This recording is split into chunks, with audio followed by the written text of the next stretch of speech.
Hello friends, आज हम लोग पढ़ेंगे ट्रेड रिसीवेबल्स के बारे में और ट्रेड पेबल्स के बारे में कि क्या होते हैं ट्रेड रिसीवेबल्स और क्या होते हैं ट्रेड पेबल्स। ट्रेड रिसीवेबल जो होते हैं वो डेटर्स और बिल्स रिसीवेबल को ऐड करके बनते हैं, यानी debtor plus bills receivable is equals to trade receivables. चलिए जानते हैं डेटर्स क्या होते हैं।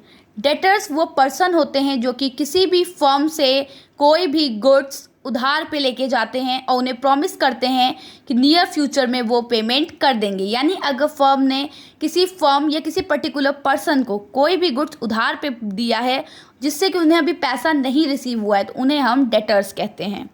Debtor represent those person or firms to whom goods have been sold or services rendered on credit and payment has not yet been received. It is a asset. Debtors जो होते हैं वो फर्म के लिए asset होते हैं. Now bills receivable.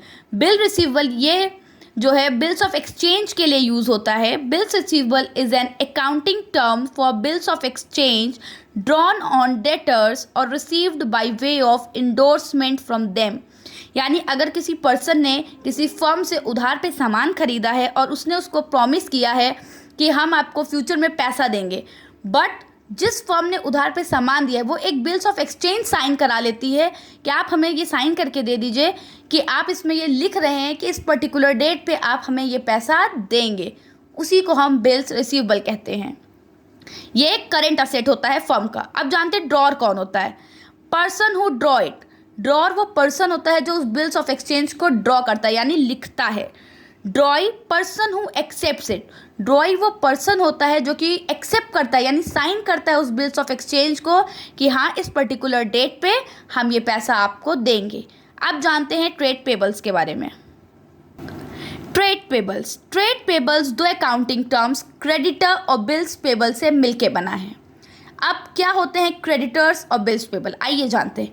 Creditor वो person होते हैं जिनसे कि फर्म ने उधार पे सामान खरीदा है। डेटर्स को हमने उधार पे सामान बेचा होता है यानी सेल किया होता है, और क्रेडिटर से हम उधार पे सामान परचेज करते हैं और प्रॉमिस करते हैं कि हम उन्हें फ्यूचर में पैसा दे देंगे। Creditor represent those person of firm from whom goods have been purchased और services procured on credit and payment has not made to them. यानी अभी तक हमने उन्हें पेमेंट नहीं किया है, हमने उनसे सर्विसेज ले ली या गुड्स परचेज कर लिए हैं। Creditors are liability. Creditor firm के लिए लाइबिलिटी होते हैं। लाइबिलिटी वो चीज़ होती है जो कि फ्यूचर में फर्म को पे करनी है। सेम बिल्स रिसीवेबल की तरह बिल्स पेबल भी होता है, बट बिल्स पेबल में क्या होता है, हम एज अ फर्म उसे साइन करते हैं कि येस इन नियर फ्यूचर हम आपको पेमेंट कर देंगे। A bills of exchange become bills payable for a person who accepted, जिसे कि हम क्या कहते हैं, drawee, and return it to the drawer. इसका मतलब हम लोग क्या करते हैं, बिल्स ऑफ एक्सचेंज में जो बिल्स पेबल है उसे साइन करते हैं और ड्रॉर को वापस कर देते हैं कि हाँ हम आपसे प्रॉमिस कर रहे हैं कि इस पर्टिकुलर डेट पे हम आपको पैसा दे देंगे। Bills payable are liabilities. Bills payable भी फर्म के लिए लाइबिलिटी होती हैं। चलिए इसको एक एग्जाम्पल के थ्रू देख लें। सपोज हमारी एक फर्म है ABC लिमिटेड। ABC लिमिटेड ने क्या किया है, राम से कहा कि आप मुझे उधार पे सामान दे दीजिए, यानी ABC लिमिटेड ने क्रेडिट परचेज किया है राम से। तो राम जो है वो ABC लिमिटेड के लिए क्या हो गए, क्रेडिटर हो गए, यानी एक लाइबिलिटी हो गए। और इसी तरह रोहन ने ABC लिमिटेड से कहा कि आप मुझे क्रेडिट पे सेल कर दीजिए, यानी उधार पे सामान दे दीजिए।